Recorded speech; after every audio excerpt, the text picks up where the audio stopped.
প্রিয় student, welcome to SKB math and physics education চ্যানেলে তোমাদের স্বাগত। আমরা শুরু করব লীলা রয়ের ডব্লিউবি এসএসসি গ্রুপ সি এর নিউ সিলেবাস থেকে 2 নম্বর সেট থেকে ম্যাথ ক্লাস। 1 নম্বর সেটের জিকে ম্যাথ দিয়েছিলাম, রিজনিং গুলো চেষ্টা চলছে ক্লাস দেওয়ার। তো শুরু করব 2 নম্বর সেট ডব্লিউবি এসএসসি এর গ্রুপ সি এর নিউ সিলেবাস লীলা রয়ের প্র্যাকটিস সেট থেকে 2 নম্বর সেট থেকে ম্যাথ। স্কিপ করবে না, দেখতে থাকবে। দুটো ম্যাথ 31 নম্বর 32 নম্বর। 31 বলেছে একজন মানুষ গড়ে 24 কিমি পার ঘন্টা গতিতে উপরে ওঠে এবং 30 কিমি পার ঘন্টা গতিতে নিচে নামে। দূরত্ব একই, উপরে উঠছে নিচে নামছে, দূরত্বটা কি একই থাকে, উভয় ক্ষেত্রে দূরত্ব একই ছিল। এই টাইপের ম্যাথে যদি গড় দূরত্ব চাই তাহলে কি করি আমরা, লিখি 2ab by a plus B, তাই না? গড় দূরত্ব 2ab by a plus B. দূরত্ব যদি সেম থাকে, অর্থাৎ এ থেকে বিতে যাচ্ছে এবং বি থেকে এ তে আসছে, এখানে বলেছে উপরে ওঠা এবং নিচে নামা সেম দূরত্ব, তাই না? এই ক্ষেত্রে গড় গতিবেগ হয় 2ab by a plus B. আর একটা গড় দূরত্ব কি বেরোয়, গড় গতিবেগ কি বেরোয়, গড় গতিবেগ বেরোয় আরেকটাতে মোট দূরত্ব বাই মোট সময়। আরেকটা থেকে বেরোয়, কখন বেরোয়, মোট দূরত্ব বাই মোট সময়। কখন বেরোয়, ওই কিছু দূরত্ব এত কিমি পার আওয়ারে গেল, আবার কিছু দূরত্ব 5 কিমি পার আওয়ারে গেল, আবার 10 কিলোমিটার গেল 6 কিমি পার আওয়ারে, তাহলে মোট দূরত্ব বাই মোট সময়। ওই ক্ষেত্রে ভেঙে ভেঙে যদি যায়, আলাদা আলাদা দূরত্ব আলাদা আলাদা স্পিড, তাই না? ওই ক্ষেত্রে হয় এটা। আর যখন একই দূরত্ব যাচ্ছে এবং আসছে ফিরে, তখন আমরা 2ab by a plus B দিয়ে গড় দূরত্ব নির্ণয় করি। এই ক্ষেত্রে গড় দূরত্ব তাহলে উপরে সূত্রতে যাবে, তাহলে গড় দূরত্ব লিখবো 2 into a into B, B কত 30 এবং এদের যোগফল কত 54, তাই না? যোগফল 54। তাহলে গড় গতিবেগ কি হবে, 6 নং 54, 5 6 30, 3 8 24, 3 3 9, 5 8 40, 80। 80 কে ভাগ করতে হবে 3 দিয়ে,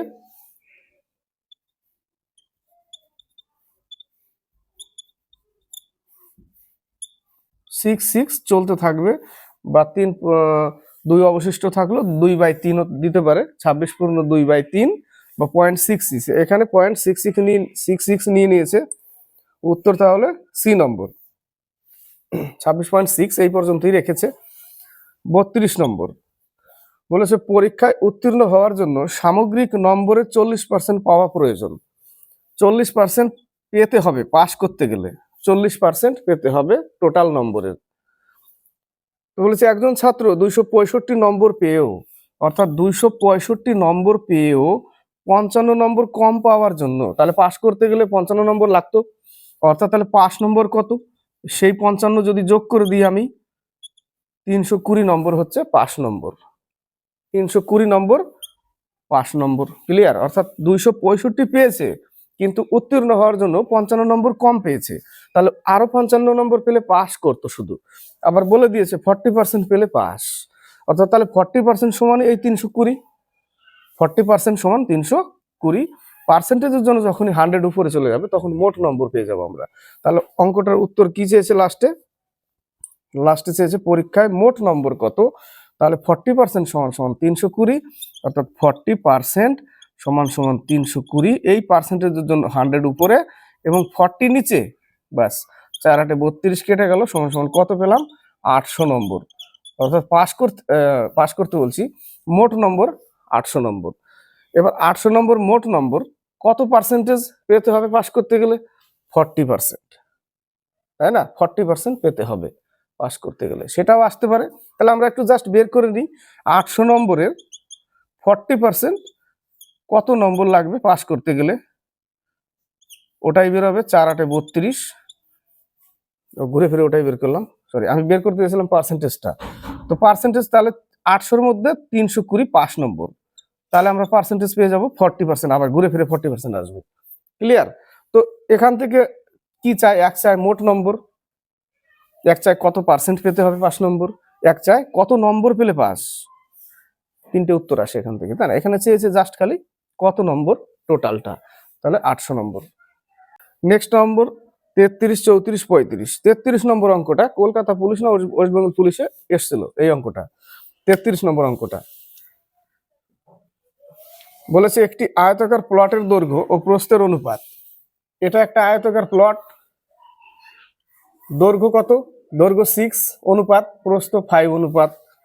যদি প্রস্থ দৈর্ঘ্যের তুলনায় 34 মিটার কম হয়, এই প্রস্থ দৈর্ঘ্যের তুলনায় 34 মিটার কম, অর্থাৎ 6 - 5 = 34, তাহলে 1 ইউনিট সমান সমান 34। তাহলে দৈর্ঘ্য কত? 6 দিয়ে গুণ করতে হবে, তাহলে 34 × 6, এটা বেরোবে দৈর্ঘ্য 204 দৈর্ঘ্য। প্রস্থ কত? 5-এর সাথে 34 গুণ, 34 × 5,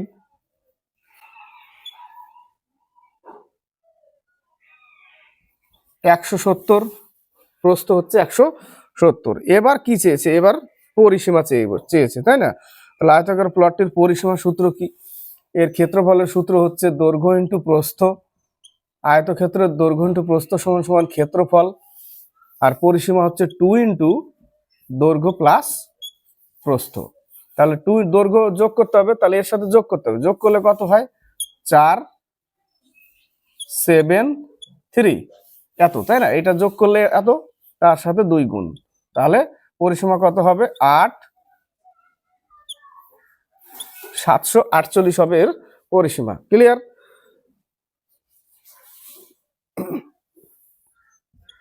চৌত্রিশ নম্বর বলেছে কোন ভগ্নাংশের লব 200% বৃদ্ধি করা হলো। উপরে কি থাকবে? লব, নিচে হর। লব হর। লব 200% বৃদ্ধি করা হলো, অর্থাৎ লব আমার আগে 100 ছিল, এখানে কি বের করতে বলেছে? এবং হর 150% বৃদ্ধি করা হলো, তাহলে নতুন ভগ্নাংশটি হয় 9/35। প্রকৃত ভগ্নাংশটি কত? তো 200% বৃদ্ধি করা হলো মানে কি? আগে 100 ছিল, এবার হবে 300। 200% বৃদ্ধি করার পরে 300 হলো, এবং হর 150% বৃদ্ধি করা হলো। হরও 100 ছিল, 150 বৃদ্ধি করলে হবে 250। ওই পার্সেন্ট গুলো নিলাম না আমি, নিচে কাটা পড়ে যায়, ওগুলো তো কেটে যাবে। তাহলে ভগ্নাংশটি হয় 9/35। এক্স ওয়াই ধরে নিতে পারো, এখানে এক্স এখানে ওয়াই, তাহলে মানটা ভালো আসবে, বা নাও ধরলেও আসবে। তো 0 0 কেটে দিলাম, 5 5 25, 5 6 30 কেটে দিলাম, 5 7 35 কেটে দিলাম, 3 2 6, 3 3 9। তাহলে পেলাম কত? 14। 7 2 14, 14x = 3y, তাই না? 14x = 3y। তাহলে x এর মান কত? 3, তাহলে অনুপাত হবে 3/14। উপরে 3 থাকবে, নিচে 14 থাকবে। x y এর মান বের করতে গেলে x আগে থাকবে, উপরে 3 নিচে 14। উত্তর কত? 3/14।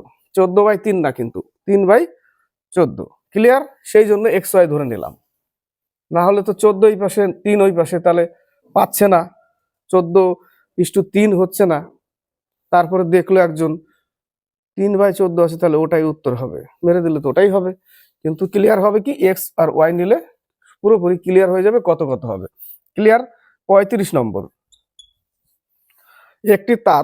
একটি তাঁত যন্ত্র প্রতি সেকেন্ডে 0.128 মিটার কাপড় বুনে। প্রতি সেকেন্ডে 225 মিটার কাপড় বুনতে তাঁত যন্ত্রটির কত সেকেন্ড সময় লাগবে? এর আগে আমরা পেয়েছি অঙ্কটা, তাই না? তো স্পিড, এটা হচ্ছে স্পিড 0.128 প্রতি সেকেন্ড।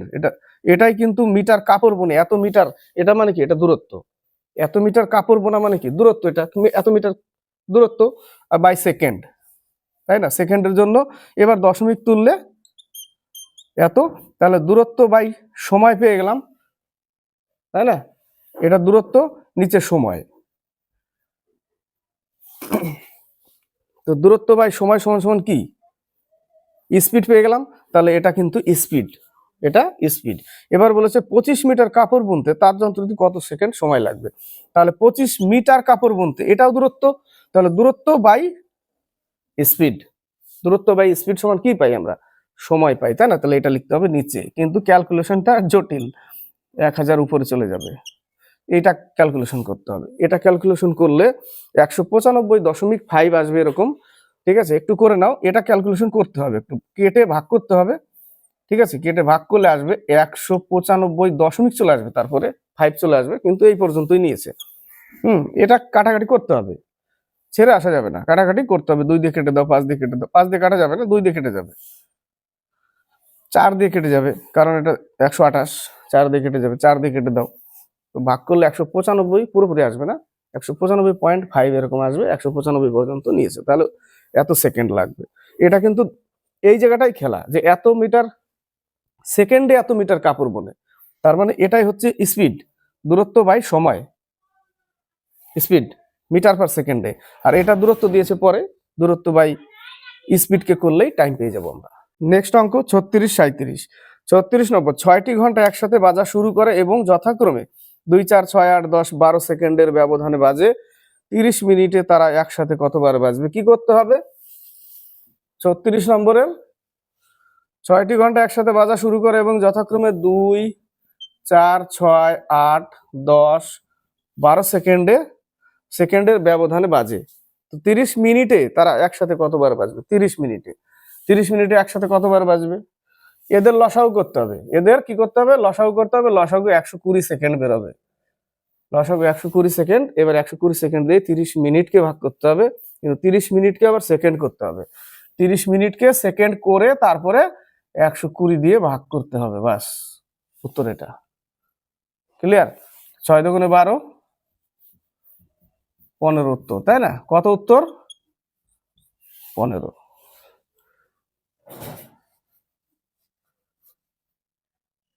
30 মিনিটে তারা একসাথে কতবার বাজবে? 15 বার। নেক্সট অঙ্ক 37। 3টি সংখ্যার সমষ্টি 136।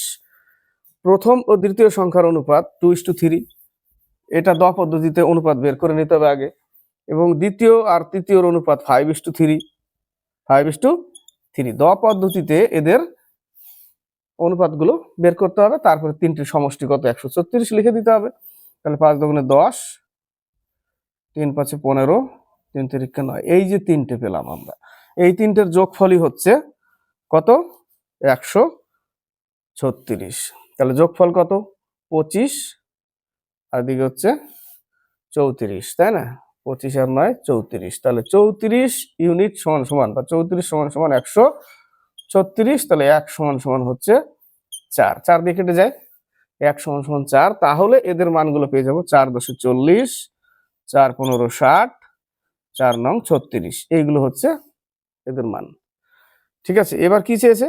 বলেছে তবে দ্বিতীয় সংখ্যাটি হলো, দ্বিতীয় সংখ্যাটা 60। 38 39। কিছু পরিমাণ মূলধন সরল সুদে 4 বছরের দ্বিগুণ হয়, কত বছরে তা সুদে আসলে 8 গুণ হবে? এটা ট্রিক্স কি? এটা ট্রিক্স করেছিলাম না? n1 - 1 by t1 equal n2 - 1 by t2। 4 বছরে দ্বিগুণ হয়। এখানে n সমান সমান কি? n সমান সমান হচ্ছে গুণ। n সমান সমান গুণ। এই যে n1 এর মান, এটা n2, এটাও গুণ। এত গুণ হয়, সেই এত গুণ কত গুণ হয় সেটা। ঠিক আছে, এই t2 হচ্ছে প্রথম বছর, আর t1 হচ্ছে প্রথম বছর, t2 হচ্ছে দ্বিতীয় বছর। এবার অঙ্কটাকে বসাতে হবে। 4 বছরে দ্বিগুণ হয়, প্রথমের লাইনে যেটা থাকবে সেটা এখানে কাজ হবে। 4 বছরে কি হয়? দ্বিগুণ, অর্থাৎ n1 এর মান কত? 2। 2 গুণ বলেছে। -1 কত বছর? 4 বছর। তাহলে t1 এর মান 4 ইকুয়াল, শেষে বলেছে কি কত বছরে তা সুদে আসলে 8 গুণ হবে। তাহলে n2 এর মান কত? 8 -1 বাই t2। এই যে কত বছর t2 এর মান পেয়ে যাবো আমরা, তাই না? ক্লিয়ার? তাহলে 1/4 ইকুয়াল 7/t2। এবার ক্রস বজ্রগুণন করে দাও, 4 সাথে 28। তাহলে t2 এর মান হচ্ছে 28 বছর। কত বছর? 28 বছর। উত্তর 39 নম্বর। 8 ঘন্টা করে কাজ করে 15 জন পুরুষের 21 দিন সময় লাগে। ভালো করে দেখবে অঙ্কটা। 21 দিন সময় লাগে একটা কাজ সম্পূর্ণ করতে। আচ্ছা, ভেরি গুড। 8 ঘন্টা করে কাজ করবে 15 জন পুরুষ, 21 দিনে একটা কাজ সম্পূর্ণ করবে। 6 ঘন্টা করে কাজ করলে 21 জন মহিলার সেই কাজটি শেষ করতে কতদিন সময় লাগবে? যদি 3 জন মহিলা 2 জন পুরুষের সমান কাজ করে, এখান থেকেই তুলতে হবে আগে। 3 জন মহিলা সমান 2 জন পুরুষ, 3 জন মহিলা সমান 2 জন পুরুষ, 3 জন মহিলা সমান 2 জন পুরুষ। তাহলে 1 জন মহিলা সমান কত পুরুষ? এত পুরুষ, এত পুরুষ। ক্লিয়ার? এবার দ্বিতীয় লাইনে যে লেখাটা আছে দেখো, 6 ঘন্টা করে কাজ করলে 21 জন মহিলার সেই কাজটি শেষ করতে কতদিন সময় লাগবে? তাহলে 3 জন পুরুষ সমান যদি 3 জন মহিলা সমান যদি 2 জন পুরুষ হয়, তাহলে নিচের দ্বিতীয় লাইনে লেখা আছে 21 জন মহিলা সমান কতজন পুরুষ, এখান থেকে কনভার্টটা করতে হবে। তাহলে 21 জন মহিলা সমান কতজন পুরুষ? 14 জন পুরুষ। বাস, অঙ্ক কমপ্লিট। এইটুকুই করতে হবে, এই জায়গাটা থেকে নিয়ে যেতে হবে। 21 জন মহিলাকে আমি পুরুষে করে দিলাম, বাস হয়ে গেল। এবার উপরের লাইন অঙ্ক করছি। 8 ঘন্টা করে কাজ করছে 15 জন পুরুষ, সময় লাগে 21 দিন। তাহলে 6 ঘন্টা করে কাজ করবে 14 জন পুরুষ কত দিন? ডি দিন। বাস, পুরুষে করে দিলাম সব। এবার ক্যালকুলেশন করো। 3 7 21, 7 দুগুণে 14, 3 দুগুণে 6, 2 দুগুণে 4, 4 দুগুণে 8, কেটে গেল। 3 এখানে আছে, সরি 3 নেই না, হ্যাঁ হয়ে গেছে। তাহলে 15 দুগুণে 30, তাহলে ডি সমান সমান কত? 30 দিন। কেটে গেল সব। ডি সমান সমান 30 দিন, বোঝা গেল? এই নিচের লাইনে একদম শেষের লাইনের যে 3 জন মহিলা সমান 2 জন পুরুষ, তাহলে 1 জন মহিলা সমান কতজন পুরুষ? দ্বিতীয় লাইনের যে 21 জন মহিলা ছিল সেটার থেকে আমি পুরুষে কনভার্ট করে নিলাম, 14 জন পুরুষ হয়ে গেল। বাস, অঙ্ক কমপ্লিট। এবার পুরুষ হয়ে গেল সব। এবার প্রথম লাইন থেকে সাজিয়ে, তাহলে 6 জন, 6 দিনে 14 জন পুরুষ, 6 ঘন্টা করে 14 জন পুরুষ কত দিনে? বাস, এটা ইকুয়াল এটা। কাজ তো ওইটাই, ওই জন্য ইকুয়াল। বোঝা গেল? অঙ্কটা ভালো অঙ্ক, জাস্ট খালি একটু ধরতে হবে। এর জন্য যদি বলে যে কেউ ট্রিক্স দেন, তার এগুলো ট্রিক্স কি? এগুলো বেসিক জ্ঞানে করতে হবে, টাইম লাগবে না, চট করে হয়ে যাবে। 41 তিনটি সংখ্যার অনুপাত 1:2:3 এবং তাদের লসাগু 42 হলে সংখ্যা তিনটির গসাগু কত? 1:2:3 এবং এদের লসাগু কত? 42। তাহলে 42কেই তো ভাগ করতে হবে এদের অনুপাতগুলোর গুণফল দিয়ে, তাই না? তাহলে আমি কি লিখবো? 2 ইন্টু 1 ইন্টু 2 ইন্টু 3 অর্থাৎ 6। গুণফল কত? 6। তাহলে 6 নাও, 6 7 42, তাহলে 1 ইউনিটের মান হচ্ছে 7। তাহলে সংখ্যাগুলো কি বেরোবে? একটা হবে 7, আর একটা 14, আর একটা 21। এদের গসাগু কত? 7 দিয়েই তো সব ভাগ যায়, 7 দিয়েই সব ভাগ যায়, তাহলে গসাগু 7। 7 উত্তর। ক্লিয়ার? নেক্সট অঙ্ক 41 বলেছে 12টি পেন্সিলের ক্রয় মূল্য, 12টি পেন্সিলের ক্রয় মূল্য 10টি পেন্সিলের বিক্রয় মূল্যের সমান। তো 12টা পেন্সিলের দাম ধরে নাও 12 টাকা, 10টা পেন্সিলের বিক্রয় মূল্যের সমান হচ্ছে 12 টাকা। তার মানে কি 10টা পেন্সিল বিক্রি করে সে 12 টাকা তুলে নিয়েছে। আর দুটো পেন্সিল আছে, দুটো পেন্সিল বিক্রি করলে আর কয় টাকা লাভ হবে? 2 টাকা। তাহলে প্রশ্ন হচ্ছে কত পার্সেন্ট লাভ? তাহলে 10 টাকার উপরে 10-এর উপরে 2 লাভ, তাই না? 10-এর উপরে 2 লাভ, 10-এর উপরে 2 লাভ, কারণ 10 টাকা বিক্রি, 10টা বিক্রি করেছে, 12 টাকা তুলে নিয়েছে। তাহলে 10-এর উপরে 2 লাভ 100-এ কত? 20%। 20% উত্তর। 42-43 মান নির্ণয় করুন। 42 নম্বরের অঙ্কটাকে সাজিয়ে নিই।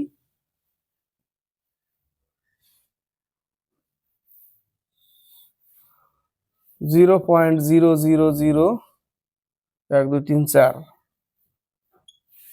মান নির্ণয় করুন। প্রথমে কি কাজ? প্রথমে এটা রুট ওভারের মধ্যে আছে, অর্থাৎ এর বর্গমূল বের করতে হবে। বর্গমূল বের করার পর রুট চলে যাবে, বর্গমূল যা হবে তার ঘনমূল বের করতে হবে, তাই তো? তো বর্গমূল বের করতে গেলে কি আমরা জোড়া জোড়া নামাই, দুটোর জন্য একটা, তাহলে 8 8 64, এর বর্গমূল 8। দুটো শূন্যর জন্য একটা শূন্য, আবার দুটো শূন্যর জন্য একটা শূন্য, বাস দশমিক পড়ে গেল। এটা হচ্ছে এর বর্গমূল। এবার চলে আসলো, উঠে গিয়ে এইটা চলে আসলো, ঘনমূল বের করতে হবে। এবার তো ঘনমূল বের করতে গেলে 0.2 কে যদি আমরা কিউব করে দিই তাহলেই তো 8 হয়, কিন্তু 3 বার গুণ করা হচ্ছে 3 ঘর পর দশমিক, তাহলে এর উত্তর কত কত হবে 0.2, তাই না? এর ঘনমূল কত 0.2, 0.2 হচ্ছে উত্তর। বোঝা গেল? না বুঝতে পারলে ঘনমূল বের করতে গেলে তখন আমরা 3টের জন্য একটা বের করি, 3টের জন্য। তো এখানে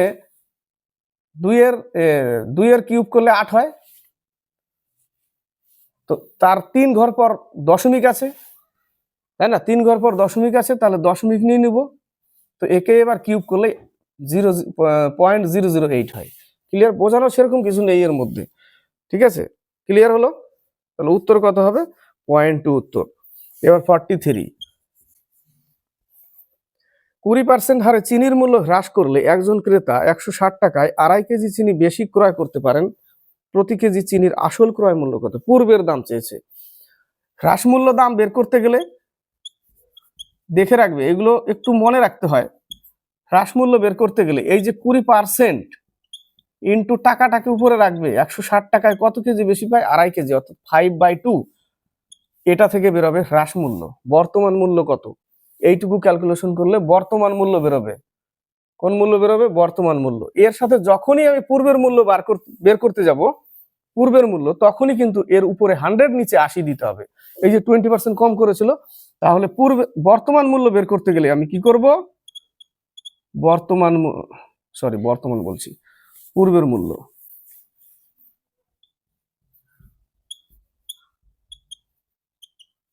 পূর্বের মূল্য বের করতে গেলে 20/100 ইন্টু 160/5 ইন্টু 2 ইন্টু এই যে 20% হ্রাস করেছে, 100 ছিল আগে, তাহলে ওই 100টা উপরে এবং 80 নিচে। বাস, এবার আমরা পূর্বের মূল্য চলে যাব। শুধু এইটুকুর জন্য পূর্বের মূল্য চলে যাব। এইটুকু রাখলে হ্রাস মূল্য, এইটুকুর জন্য পূর্বের মূল্য 100/80 মনে থাকবে। তাহলে কেটে দাও,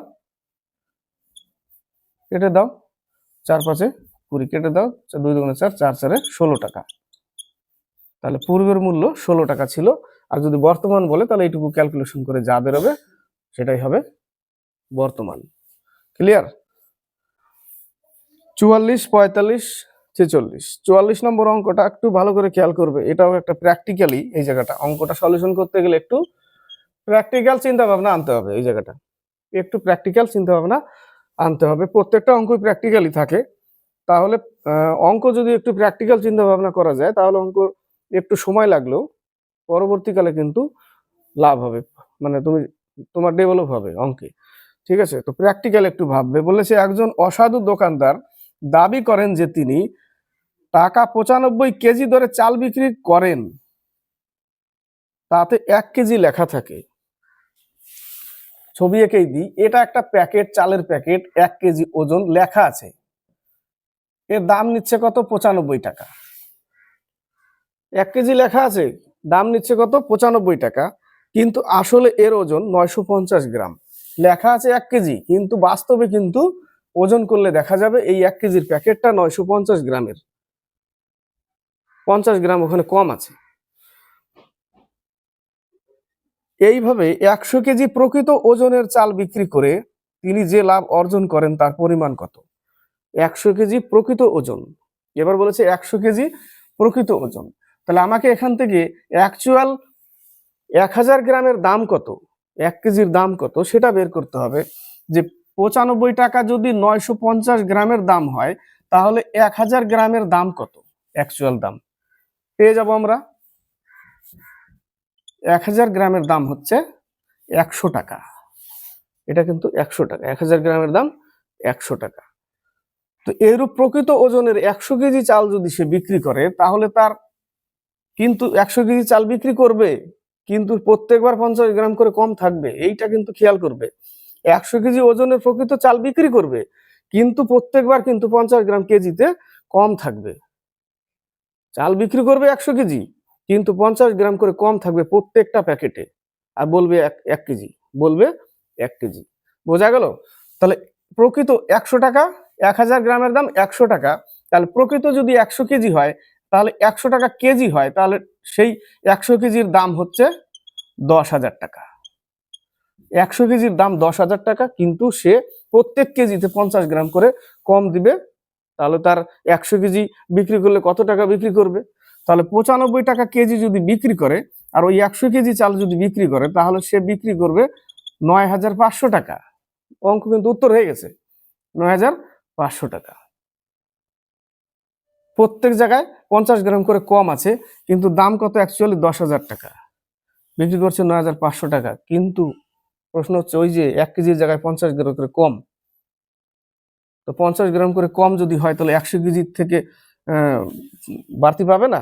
50 গ্রাম করে কম কমই যদি দাও তুমি, 1 কেজি থেকে 50, তাহলে 100 কেজি থেকে কত কম কম পড়বে, তাহলে সেটা লাভ হবে। তার মানে এই যে 10,000 টাকাটা এবং এই যে বিক্রয় মূল্য, এটা প্রকৃত দাম যেটা যদি ধরি আমি, এটা তো প্রকৃত দাম, এটাও যদি প্রকৃত দাম ধরি 100 কেজি 95 টাকা করে, তাহলে বিক্রি করবে এত টাকা, অ্যাকচুয়াল দাম এত টাকা, এটাও কিন্তু বিক্রির সময় অ্যাকচুয়াল দাম এত টাকা।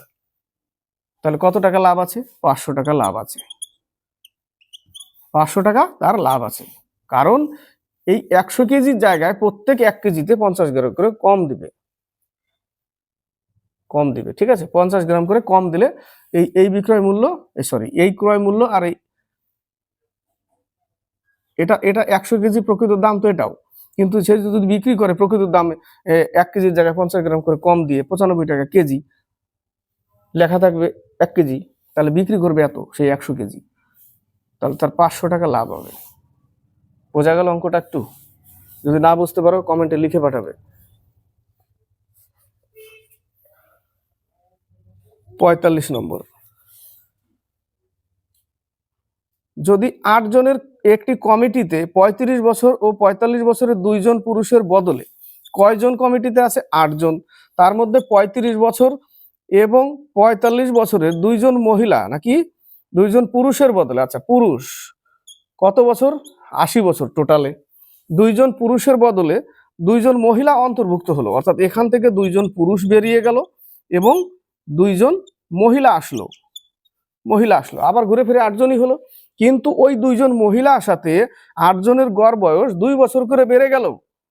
তো 8 জনের যদি গড় বয়স 2 বছর করে বেড়ে যায়, অর্থাৎ তাহলে 16 বছর বাড়তি নিয়ে এসছে, ওই দলে 16 বছর বাড়তি নিয়ে এসছে, এই 80 বছর বেরিয়ে গেছে। তো 80 বছর বেরিয়ে যাওয়াতে 2 জন তো 80 যদি নিয়ে আসে আবার, তাহলে তো ব্যালেন্স হবে। তো ব্যালেন্স তো হয়নি, 16 বছর বেশি নিয়ে এসছে, তাহলে এরা 2 জনে মিলে 96 বছরের এসছিল, তাই না? 80 আর 16, 96 বছরের এসেছিল, 2 জনে মিলে তাদের বয়স ছিল 96 বছর, তবেই তো 16 বছর বাড়তি হয়ে গেল। ক্লিয়ার? তাহলে ওই 2 জনের গড় বয়স কত বলে দিয়েছে এখানে, এটাও সিম্পল ম্যাথ। ওই 2 জনের যদি গড় বয়স বের করতে যাই, তাহলে 2 দিয়ে ভাগ করতে হবে, 48 বছর, গড় বয়স 48 বছর। বোঝা গেল? এই অঙ্কটা যদি একটু কনফিউজ থাকে কমেন্টে লিখে পাঠাবে, দরকার হলে আবার বোঝাবো। 46 বলেছে, একটি ভগ্নাংশের লব 4 বৃদ্ধি পেলে, ভগ্নাংশের লব আমি এক্স ধরলাম, হর আমি ওয়াই ধরলাম, তো লব 4 বৃদ্ধি পেল, 4 বৃদ্ধি পেল, ভগ্নাংশটি 2/3 বৃদ্ধি পায়। তো ভগ্নাংশটি আগে কি ছিল? x/y ছিল, 4 বাড়িয়ে দিলাম, কার সাথে? লবের সাথে, তাতে 2/3 বৃদ্ধি পাবে। তাহলে -x/y = 2/3, তবেই তো বৃদ্ধি হবে। মাইনাস করলে তবেই, আগেরটা মাইনাস করলাম যেটা আগে ছিল প্রকৃত ভগ্নাংশ x/y, সেটা মাইনাস করলেই 2/3 এর ডিফারেন্স হবে এই ভগ্নাংশ আর এই ভগ্নাংশের মধ্যে। এইটাকে সলিউশন দিতে হবে, সলিউশন দিলে y হচ্ছে লসাগু, তাহলে x + 4 - x = 2/3। তাহলে উপরে x কেটে গেল, 4 থাকলো, তাহলে 4/y = 2/3। তাহলে 2 দিয়ে কেটে দাও, y = হচ্ছে 6, y = 6। উত্তর কি চেয়েছে? ওটাই চেয়েছে, ওর হর কত না, ভগ্নাংশটির হর কত? হর হচ্ছে 6। 47 নম্বর, শতকরা বার্ষিক সরল সুদের হার কত হলে কোনো টাকার 4 বছরের সুদ আসলের এত অংশ হবে তা নির্ণয় করো। কত টাকার শতকরা বার্ষিক সরল সুদের হার কত হলে কোনো টাকার পি টাকা r% 4 বছর, এটা সুদ, এটা সুদের সূত্র, PRT/100, সুদের সূত্র কি PRT বাই 100, এটা সমান সমান সুদ। সুদ তো PRT বাই 100 সুদ। এই সুদটা আসলের 8/25 অংশ হবে। আসল কত? P টাকা, তাহলে 8P/25 এত অংশ হবে সুদটা, এটা বলেছে করতে। তাহলে PP কেটে দাও, 4×25 100 কেটে দাও, 25 কেটে দাও, তাহলে R সমান সমান 8 থাকলো। 8%। কত পার্সেন্ট? 8%। 48। 49 জন ছাত্রের গড় ওজন 51 কেজি। 49 জন ছাত্রের যদি গড় 51 কেজি হয় তাহলে মোট কত? মোটটা বের করে নিই।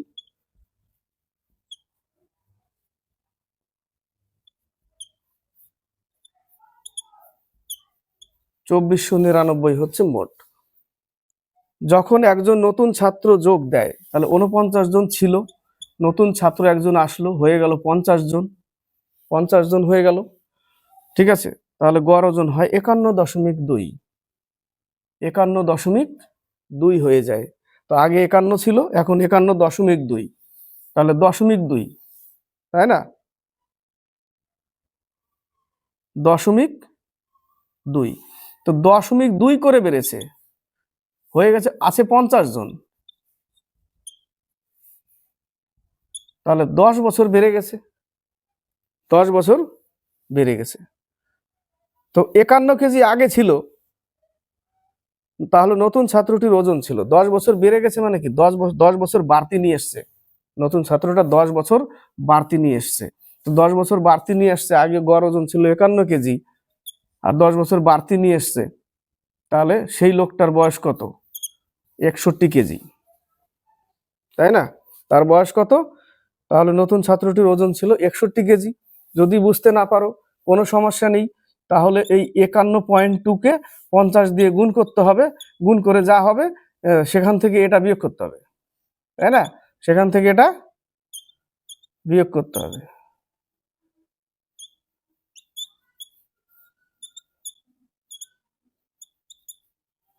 এক গড় পর দশমিক, তাহলে 2560 হলো।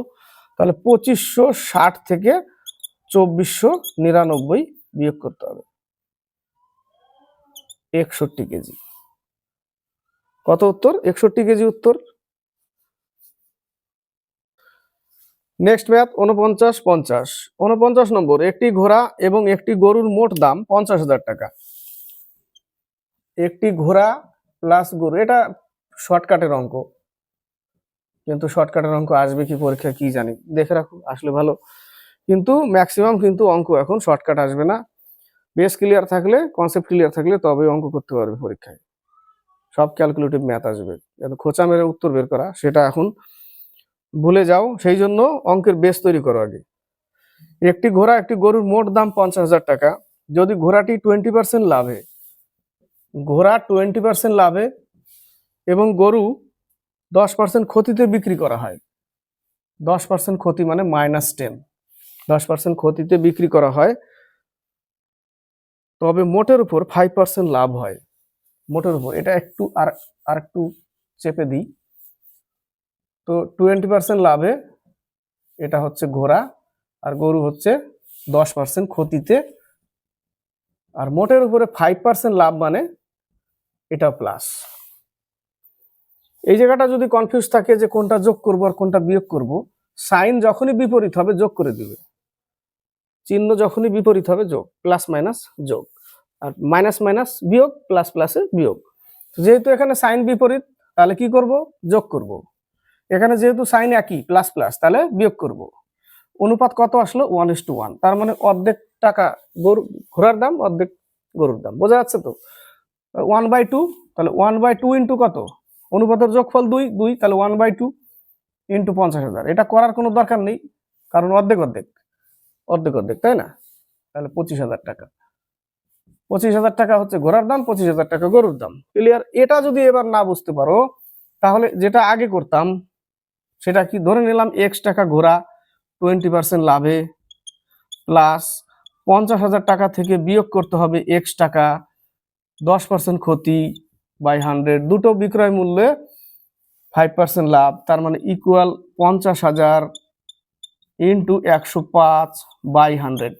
টোটালের উপরে 5% লাভ, তাহলে এটা লাভ লস টোটালের উপরে 5%। এটা করতে হবে, এটা করতে গেলে অনেক বড় হবে, অনেক বড়ই হবে, অনেক টাইম লাগবে। তো সব থেকে শর্টকাট এটা, বোঝা গেল। নেক্সট অঙ্ক, এটা শেষ ম্যাথ। ম্যাথের সংখ্যা বাড়িয়েছে, 15টা ছিল 20টা করেছে, খুব ভালো। রিজনিং দিয়েছে, নম্বর বাড়বে। কাদের জন্য ভালো? কাদের জন্য বাড়লে বাড়লে? যারা ম্যাথ রিজনিং বেশি করে তাদের জন্য বাড়লে বাড়লে। জিকে কটা পাবে না সেটা গ্যারান্টি খুব কম, কিন্তু ম্যাথ আসলে কনসেপ্ট ক্লিয়ার থাকলে পারবে। সেটা তো মুখস্থর এবং মনে রাখার বিষয় না, সেটা জাস্ট করে যেতে হবে, করে যেতে হবে, বাস। বলেছে 3 জন বন্ধু একটি রেস্তোরাঁয় রাতের খাবার খেতে গেল। 1 2 3, 3 জন বন্ধু রেস্টুরেন্টে গেছে রাতের খাবার খেতে। বিল পাওয়ার পর রমেশ সুরেশের দেওয়া অংশের, একটু লিখে নিই, রমেশ সুরেশ, আরেকজন আছে দীপেশ, তাই না? তো রমেশ সুরেশের দেওয়া অংশের 2/3 অংশ দিল। সুরেশ যা দিবে তার 2/3 অংশ দিবে রমেশ, এবং সুরেশ দীপেশের দেওয়া অংশের 1/2 অংশ দিল। দীপেশ যদি এক্স দেয়, নিচের থেকে আসছি, দীপেশ যদি এক্স দেয়, এক্স ধরবো না, এক্স ধরলে একটু কনফিউজ হবে। দীপেশ যদি 1 দেয় তাহলে এ দিবে হাফ, এর আবার 2/3 দেয় রমেশ, তাহলে হাফের 2/3 মানে কত? 1/3। এই টাকাটা বিল। তাহলে এদের যোগ করলে টোটাল বিল পাবো। যোগ করলে কি পাবো? Total bill. তো টোটাল যোগ করলে হচ্ছে 6 লসাগু 2 + 3 + 6 অর্থাৎ 11/6 টোটাল বিল। টোটাল বিল 11/6, তার হাফ দিচ্ছে সুরেশ। তাহলে সুরেশ কত দেয় এটাই তো চেয়েছে, তাহলে এর হাফ অংশ বের করতে বলেছে।